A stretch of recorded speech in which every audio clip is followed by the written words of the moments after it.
नमस्कार, मैं हूं प्रकाश श्रीवास्तव। हमारे खास कार्यक्रम पूरा सच में आपका स्वागत है। और खबरों की दुनिया में पूरा सच बहुत जरूरी होता है, क्योंकि झूठ से भी खतरनाक होता है अधूरा सच, और उसी तरह खतरनाक होती है अधूरी खबर। इसलिए हर खबर का पूरा सच हम आपको बताएंगे, वो भी तथ्यों, तर्कों और सबूतों के साथ। तो आइए बिना देर किए देखते हैं पूरा सच।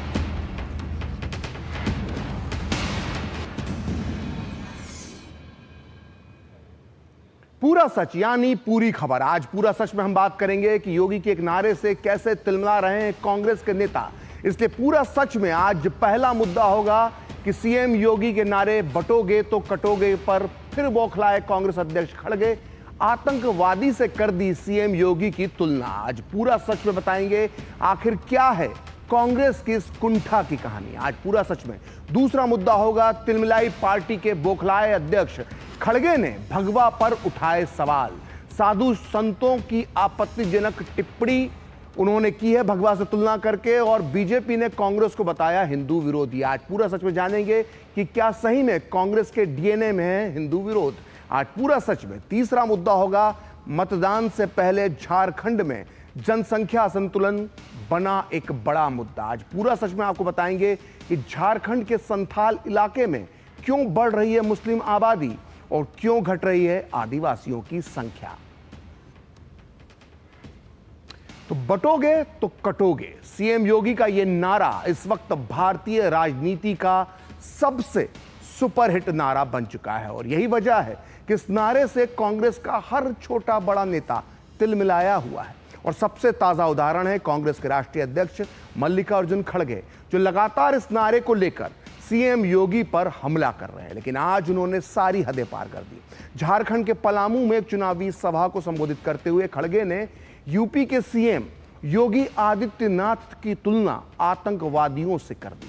खड़गे ने कहा कि बटेंगे तो कटेंगे जैसे बयान कोई साधु नहीं दे सकता। इस तरह की बात तो आतंकी ही कह सकते हैं।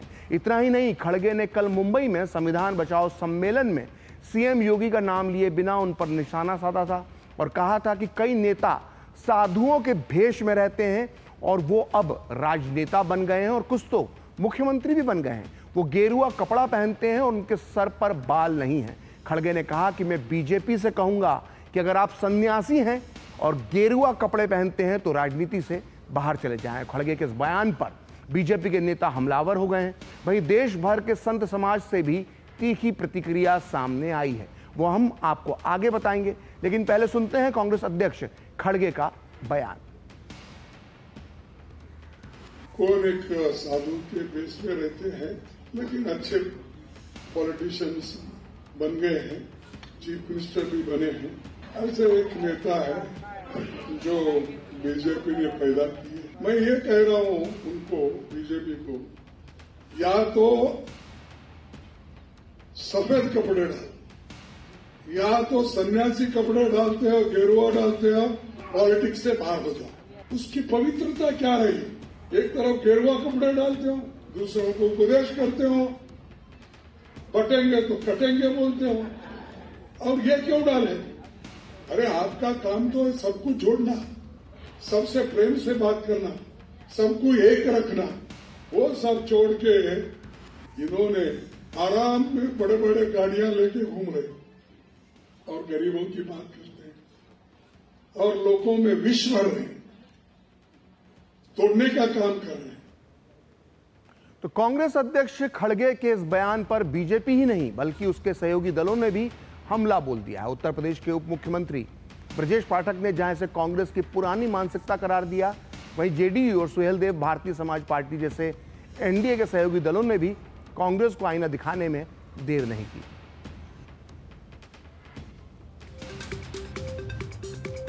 कांग्रेस पार्टी का पुराना इतिहास रहा है कि सनातन संस्कृति को चोट पहुंचाने वालों के खिलाफ, जिस ढंग से मैं कह सकता हूं मुगल आक्रांताओं ने भारत की सनातन व्यवस्था को छिन्न भिन्न करने का असफल प्रयास किया था, फिर भी सनातन धर्म, सनातन संस्कृति आज पूरी दुनिया को दिशा दिखाने का काम कर रही है। कांग्रेस पार्टी को इसके लिए माफी मांगनी चाहिए। गेरुआ वस्त्र त्याग और बलिदान का प्रतीक है, और योगी आदित्यनाथ जी ने इस संन्यास की भावना के साथ प्रदेश की सेवा का संकल्प लिया है। योगी जी लगातार समाज के सभी वर्गों को साथ लाने का प्रयास कर रहे हैं। उनका संदेश है, बंटोगे तो कटोगे। खड़गे जी का बयान उनके पद की गरिमा के अनुकूल नहीं है। उन्हें साधु संतों के बारे में इस तरह की टिप्पणी नहीं करनी चाहिए। दरअसल मुख्यमंत्री योगी आदित्यनाथ ने उत्तर प्रदेश विधानसभा उपचुनाव के लिए बटेंगे तो कटेंगे का जो नैरेटिव सेट किया है, उसने ना सिर्फ हरियाणा में बीजेपी को जीत में दिलाने में भूमिका निभाई, बल्कि अब यह नारा झारखंड और महाराष्ट्र के चुनावों में भी जनता के सर चढ़कर बोल रहा है। विपक्षी पार्टियों ने ना तो उसका कोई तोड़ निकाल पाई है अब तक, और ना ही उस नारे से अभी तक बाहर निकलने का कोई रास्ता विपक्षी पार्टियों को नजर आ रहा है। और विपक्ष की ओर से जो भी नारे दिए जा रहे हैं वो किसी ना किसी रूप में सीएम योगी के नारे बटेंगे तो कटेंगे नारे के इर्द गिर्द ही घूमते हुए दिखाई पड़ रहे हैं। इसमें कोई नयापन नहीं है। समाजवादी पार्टी से लेकर कांग्रेस तक इस नारे का विरोध तो कर रहे हैं, लेकिन इसका तोड़ उनके पास नहीं है। कांग्रेस की गठबंधन सहयोगी समाजवादी पार्टी और उसके प्रमुख अखिलेश यादव ने भी इस नारे के असर को गंभीरता से लिया और लेना ही पड़ेगा। और समाजवादी पार्टी और कांग्रेस ने योगी के नारे के जवाब में जगह जगह जुड़ेंगे और जीतेंगे के पोस्टर भी लगाए। योगी आदित्यनाथ के इस नारे का जवाब कांग्रेस ने भी इसी तर्ज पर दिया था। कांग्रेस ने अपनी मोहब्बत की दुकान सजाते हुए जुड़ेंगे तो बढ़ेंगे के पोस्टर लगाए। अब ताजा नारा बीएसपी की तरफ से दिया गया है। यह नारा भी सीएम योगी आदित्यनाथ के नारे के तर्ज पर ही दिया गया है। बीएसपी के पोस्टर में कहा गया है कि बीएसपी के साथ जुड़ेंगे तो आगे बढ़ेंगे, सुरक्षित रहेंगे। यानी सारे पॉलिटिकल नारे जो इस वक्त बन रहे हैं वो योगी के मुख्य जो नारा है उसके इर्द गिर्द बुने जा रहे हैं। वैसे योगी आदित्यनाथ के लिए सबसे महत्वपूर्ण तो यूपी विधानसभा उपचुनाव है, लेकिन ठीक इसी वक्त महाराष्ट्र और झारखंड के चुनाव प्रचार में भी योगी आदित्यनाथ का यह नारा गूंज रहा है। हाल ही में महाराष्ट्र में सीएम योगी की तस्वीर और बटेंगे तो कटेंगे वाले स्लोगन वाले होर्डिंग भी देखे गए थे चुनाव की घोषणा होने के ठीक बाद, और शायद ही कोई उनकी चुनावी रैली होती है योगी जी की जहां वो अपना ये नारा ना दोहराते हों। चुनावी सभाओं के अलावा योगी आदित्यनाथ ने दीपावली के मौके पर अयोध्या में अपने भाषण में भी हिंदुओं को बट जाने से बचने की सलाह दी थी, उन्हें आगाह किया था। और इसी तरह की बातें वो झारखंड और महाराष्ट्र की चुनावी रैलियों में भी जनता को समझाने की कोशिश कर रहे हैं। और इस साल अगस्त में आगरा की एक जनसभा में बांग्लादेश के हालात का जिक्र करते हुए योगी आदित्यनाथ ने सबसे पहली बार कहा था कि कोई राष्ट्र तब मजबूत रह सकता है जब हम एकजुट और धर्मनिष्ठ रहेंगे, और बटेंगे तो कटेंगे। पहली बार नारा आगरा में योगी आदित्यनाथ ने दिया था, जिसके बाद से नारा वायरल हो गया। आप भी सुनिए योगी आदित्यनाथ का वो नारा जिसने विपक्षी दलों की नींद उड़ा दी। बटेंगे तो कटेंगे। बहनों और भाइयों, राष्ट्र से बढ़कर के कुछ नहीं हो सकता, कुछ नहीं हो सकता। और राष्ट्र तब सशक्त होगा जब हम एक रहेंगे, नेक रहेंगे, तभी नेक रहेंगे। बटेंगे तो कटेंगे। मैं तो बार बार कहता हूं, देश का इतिहास गवाह है, इस देश का इतिहास गवाह है। जब भी जाति के नाम पर, क्षेत्र के नाम पर, भाषा के नाम पर बंटे हैं तो निर्ममता से कटे भी हैं। छत्रपति शिवाजी महाराज जिस एकजुटता का प्रदर्शन करके हिंदवी साम्राज्य की स्थापना किए थे, आज उसी का आह्वान करने के लिए, उन्हीं से प्रेरणा लेकर के मैं बार बार आपसे कहता हूं कि बंटिए मत। उन्हीं से प्रेरणा ग्रहण करके मैं आपसे कहता हूं बंटिए मत, क्योंकि जब भी बटे थे तो कटे थे। तो योगी आदित्यनाथ का यह नारा सिर्फ उत्तर प्रदेश तक सीमित नहीं रहा, महाराष्ट्र और झारखंड में भी इसकी गूंज सुनाई दे रही है। लेकिन विपक्षी पार्टियों ने इससे हटकर कोई और नारा देने की जगह इसी के इर्द गिर्द नारे गढ़ने की कोशिश की, और विपक्ष की इस कोशिश ने योगी आदित्यनाथ और उनके नारे को केंद्र में ला दिया है। और अब यह आलम है कि भारत से 7 समंदर पार कनाडा में भी योगी का नारा गूंज रहा है। आपको याद होगा कि अभी से दीपावली के बाद कनाडा में एक हिंदू मंदिर पर खालिस्तानी समर्थकों ने हमला किया था, जिसके बाद कनाडा के कई शहरों में हिंदू सड़कों पर निकले और उन्होंने सीएम योगी के नारे बटोगे तो कटोगे को दोहराया। आइए सुनते हैं कनाडा के हिंदुओं ने कैसे लगाया था योगी का नारा। अभी भी कह रहे हैं बटोगे तो कटोगे, बटोगे। अब ये एक हमला कोई हिंदू सभा पर नहीं है, ये मत सोचना कि हिंदू सभा के ऊपर हमला होगा। ये हमला पूरे वर्ष में दुनिया में जितने हिंदू हैं सबके ऊपर है। तो विपक्ष की समस्या यह है कि सीएम योगी का नारा बटोगे तो कटोगे अब घर घर तक पहुंच चुका है। न केवल चुनावी बैनर पोस्टर में बल्कि अब तो यह नारा शादी के कार्ड में भी छपने लगा है। गुजरात के भावनगर में ऐसा ही एक शादी का अनोखा कार्ड चर्चा में बना हुआ है। यहां एक युवक की शादी के कार्ड पर बटोगे तो कटोगे का नारा प्रिंट किया गया है और साथ ही इस शादी के कार्ड पर पीएम मोदी और योगी की तस्वीर भी छापी गई है। परिवार का कहना है कि हिंदू समाज को एकजुट करने के लिए इनविटेशन कार्ड पर बटोगे तो कटोगे का नारा लिखा गया है। ये शादी 23 नवंबर को भावनगर जिले के बांगर कस्बे में होने वाली है और दूल्हे के भाई परेश भाई का कहना है कि वो देश में संदेश देना चाहते हैं कि पीएम मोदी और योगी जी का जो सपना है वो साकार हो और समाज में जागरूकता है, इसलिए उन्होंने ये नारा बटोगे कटोगे तो बटोगे शादी के कार्ड पर छापा है। और योगी के नारे का जनता पर असर हो रहा है, लेकिन कांग्रेस उल्टा भगवा पर ही भड़क गई है। अब कांग्रेस के इस रवैये पर संत समाज ने भी कड़ी प्रतिक्रिया दी है। अखिल भारतीय संत समिति के महामंत्री स्वामी जितेंद्रानंद सरस्वती ने कांग्रेस को चेतावनी दी है कि अगर वो हिंदू धर्म और सनातन संस्कृति पर हमले करना बंद नहीं करती तो संत समाज इसका कड़ा प्रतिकार करेगा।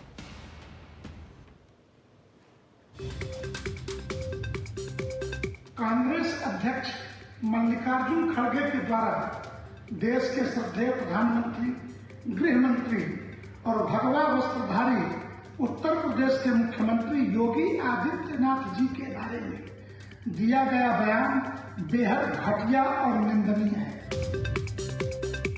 यूनाइट भी स्टैंड, डिवाइडेड भी फॉल, उसी का हिंदी वर्जन। रामायण पढ़िए, गीता पढ़िए, भागवत पढ़िए, उनमें पता चल जाएगा। धर्माचार्य ही प्रारंभ से ये सब चीजों को बताते रहे। और कुछ राजनेता कह रहे हैं कि गेरुआ वस्त्र पहन के राजनीति नहीं करनी चाहिए, सफेद वस्त्र पहने चाहिए। क्यों जी? आप गेरुआ पहन लो ना, आप राजनीति नहीं करो। अगर आपको ऐसा लग रहा है गेरुआ पहन के कुछ ज़्यादा महत्व हो रहा तो आप करो। अरे गेरुआ कलर आग का कलर है, अग्नि का और सूर्य का कलर है।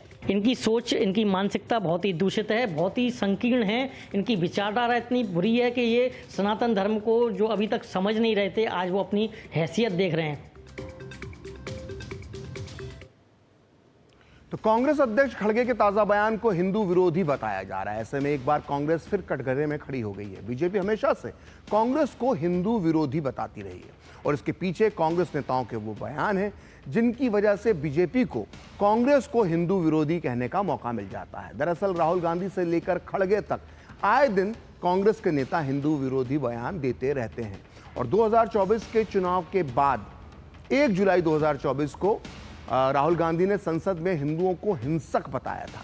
जो उन्होंने कहा था कि जो अपने आप को हिंदू कहते हैं वो 24 घंटे हिंसा और नफरत करते हैं। और जब राहुल गांधी ने बयान दिया तो इसका विरोध सबसे पहले स्वयं प्रधानमंत्री नरेंद्र मोदी को करना पड़ा था।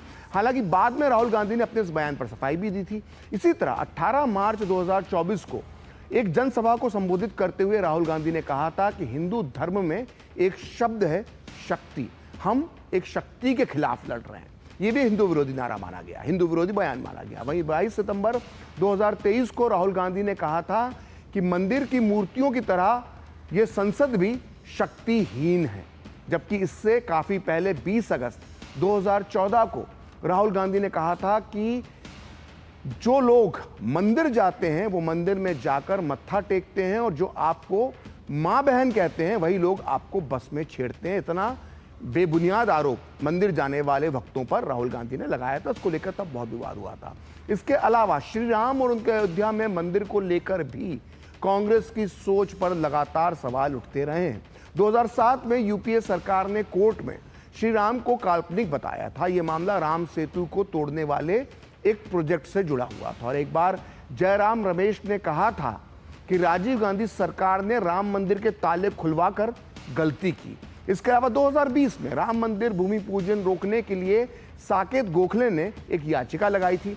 साकेत गोखले के बारे में कहा जाता है कि वो उस समय राहुल गांधी के करीबी थे, ऐसा उस समय कहा जा रहा था। इसके अलावा 2021 में चिदंबरम ने राम मंदिर पर आए अदालत के फैसले पर सवाल उठाए।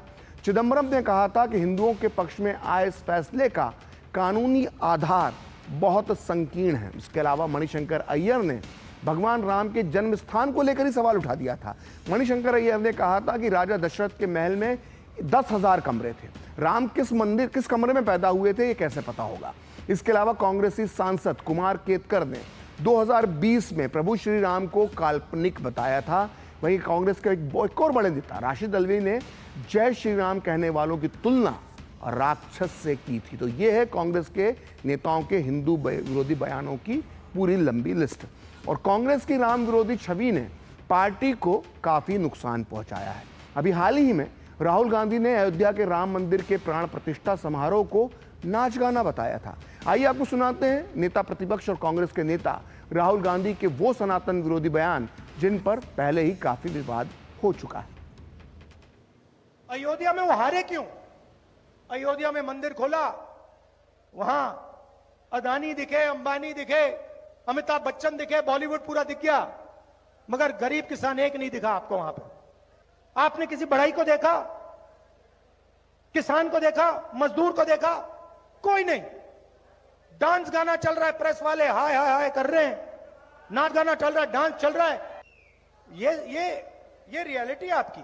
शिव जी कहते हैं डरो मत, डराओ मत, अभय मुद्रा दिखाते हैं, अहिंसा की बात करते हैं, त्रिशूल को जमीन में गाड़ देते हैं।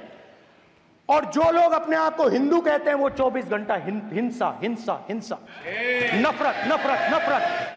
हिंदू धर्म में शक्ति शब्द होता है।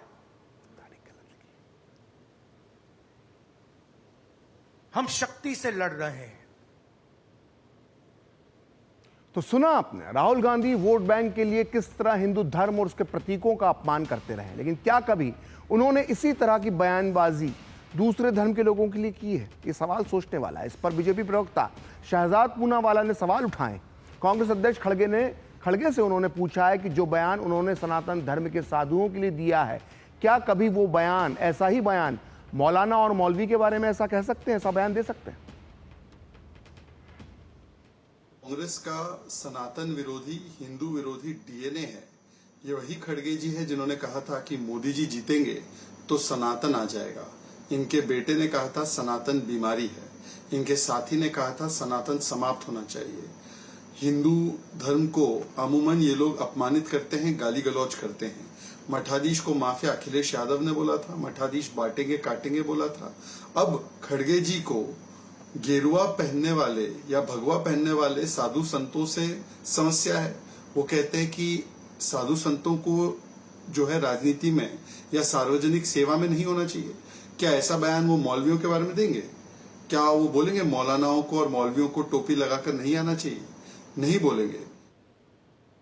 आज कांग्रेस के अध्यक्ष मल्लिकार्जुन खड़गे भगवा कपड़े पहनने वालों के राजनीति करने पर सवाल उठा रहे हैं, लेकिन लगता है कि कांग्रेस अध्यक्ष खड़गे को अपनी पार्टी कांग्रेस का इतिहास ठीक तरह से पता नहीं है।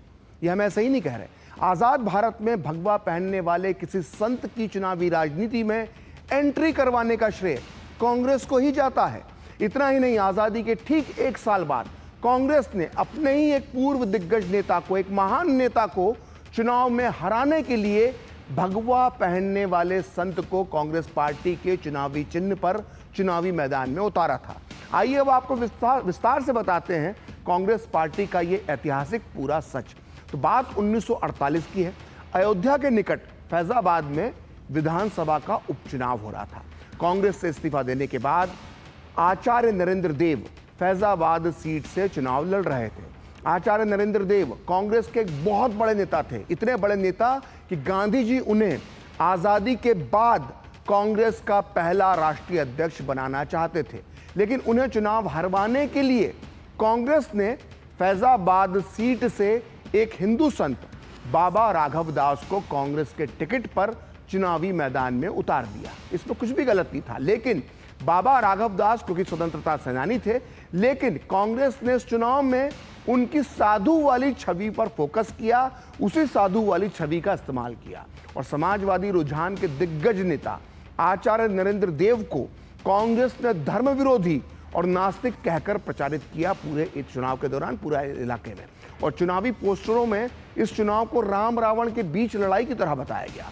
बाबा राघव दास को राम और आचार्य नरेंद्र देव को रावण के रूप में चित्रित किया गया। ये सब कांग्रेस ने किया था और 28 जून 1948 को मतदान हुआ और कांग्रेस के बाबा राघव दास ने महान स्वतंत्रता सेनानी आचार्य नरेंद्र देव को 1312 मतों से चुनाव हरा दिया।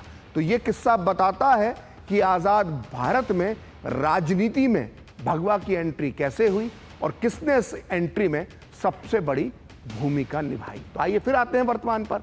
आपको बता दें कि खड़गे परिवार ने भी कोई पहली बार सनातन पर प्रहार नहीं किया है, बल्कि कांग्रेस अध्यक्ष खड़गे के बेटे और कर्नाटक सरकार में मंत्री प्रियांक खड़गे भी सनातन धर्म को लेकर विवादित बयान दे चुके हैं। आपको याद होगा पिछले साल सितंबर महीने में तमिलनाडु के मुख्यमंत्री एम.के. स्टालिन के बेटे उदयनिधि स्टालिन ने सनातन धर्म की तुलना डेंगू और मलेरिया से की थी, जिसके बाद विवाद बढ़ गया था। उस समय खड़गे के बेटे प्रियांक खड़गे ने उदयनिधि स्टालिन के रुख का न सिर्फ समर्थन किया, बल्कि ये भी कहा कि कोई भी धर्म जो आपके साथ इंसान की तरह व्यवहार नहीं करता वो धर्म नहीं है, इसलिए ये धर्म एक बीमारी जैसा होता है।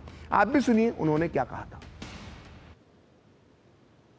Any religion that does not promote equality, any religion that does not ensure that you have the dignity of being a human being is not a religion according to me. Any religion which does not give you equal rights, does not treat you like humans, is not a religion. So it's as good as a disease.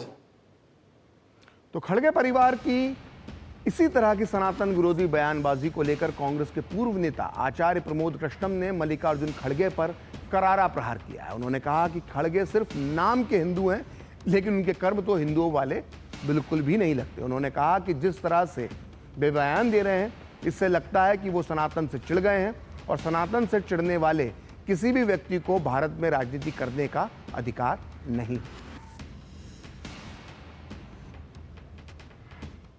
पहले खड़गे जी को बताना चाहिए कि वो हैं कौन, हिंदू हैं या नहीं है, क्योंकि कोई भी हिंदू संत महात्माओं का अपमान नहीं कर सकता। और जिस तरह खड़गे जी बयान दे रहे हैं, उससे लगता है कि उन्हें सनातन से चिढ़ है, उन्हें सनातन से बैर है। और जो सनातन से बैर रखता है उसका भारत में मुझे नहीं लगता कि उसको राजनीति करने का अधिकार है, क्योंकि जो सनातन के खिलाफ है वो भारत के खिलाफ है, जो भारत के खिलाफ है वही सनातन के खिलाफ है। तो खड़गे जी इतने बुजुर्ग नेता हैं, हिंदू संतों का अपमान, सनातन का अपमान, भगवा का अपमान, ये उन्हें शोभा नहीं देता।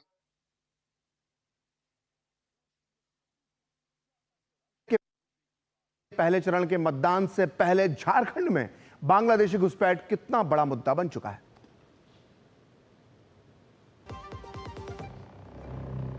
बढ़िया है, क्यों नहीं? प्राकृतिक हल्दी, मिर्ची, धनिया नहीं, मिर्ची, धनिया, हल्दी, MDH।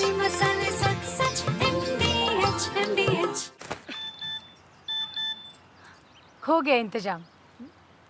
किसका? गुड्डी की फीस का। दिखा। 20,000 का लोन तुरंत। पता है कौन दे रहा है, ब्याज कितना है? लोन विनियमित संस्थानों से ही लें और कर्ज उतना जितनी जरूरत, वो भी जांच कर। हो गया इंतजाम। पगार एडवांस में भेजिए। RBI कहता है सही वित्तीय बर्ताव करे आपका बचाव। मेरी पसंद, मेरी पसंद, मेरी पसंद, मेरी पसंद, हमारी पसंद, हम सबकी पसंद। मजबूत देश का मजबूत सरिया हो गया स्टील। राजा आओ आओ आया। ये देखो मैसेज, कहते हैं वीडियो लाइक करके 500 रुपया रोज कमाओ। बस पहले थोड़ा पैसा दे के ललचाएंगे, फिर बोलेंगे कि और कमाना है तो पैसा भरो। हम दिन भर चूना लगाते हैं और ये लोग हम ही को चूना लगाने चले हैं। पान वाला हूँ, मूर्ख नहीं हूँ।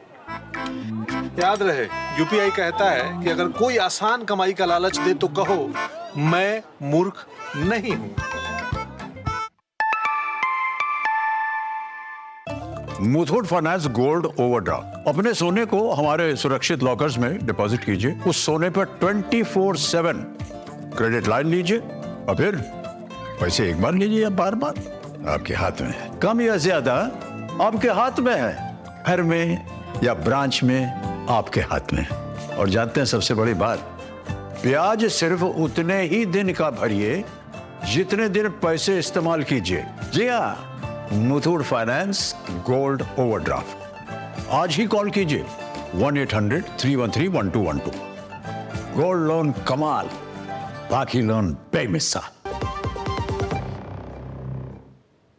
ब्रेक के बाद पूरा सच में आपका एक बार फिर स्वागत है। और झारखंड विधानसभा चुनाव के पहले चरण के लिए प्रचार के अंतिम दिन सरायकेला की चुनावी रैली में केंद्रीय गृह मंत्री अमित शाह ने कहा कि झारखंड में अगर भाजपा की सरकार बनती है तो घुसपैठियों की पहचान करने और उन्हें राज्य से बाहर निकालने के अलावा उनके द्वारा हड़पी गई जमीन वापस लेने के लिए एक समिति गठित की जाएगी। उन्होंने कहा कि आदिवासी महिलाओं से शादी करने पर घुसपैठियों को जमीन का हस्तांतरण रोकने के लिए भी एक कानून लाया जाएगा। अमित शाह ने कहा कि झारखंड मुक्ति मोर्चा के नेतृत्व वाली सरकार पर बांग्लादेशी घुसपैठियों को संरक्षण देती है, ऐसा आरोप लगाया गया। और उन्होंने दावा किया कि जब चंपई सोरेन ने घुसपैठ का मुद्दा उठाया तो उनका पार्टी के अंदर अपमान किया गया। और आज पूरा झारखंड और विशेषकर आदिवासी क्षेत्र घुसपैठ से परेशान है। तो झारखंड में पहले दौर के मतदान से ठीक पहले जनसंख्या असंतुलन एक बड़ा मुद्दा बन चुका है। तो आज पूरा सच में इतना ही। कल फिर होगी आपसे मुलाकात अपने इस खास कार्यक्रम पूरा सच में किसी और मुद्दे की पड़ताल के साथ। तो मुझे और मेरी पूरी टीम को दीजिए अनुमति। नमस्कार।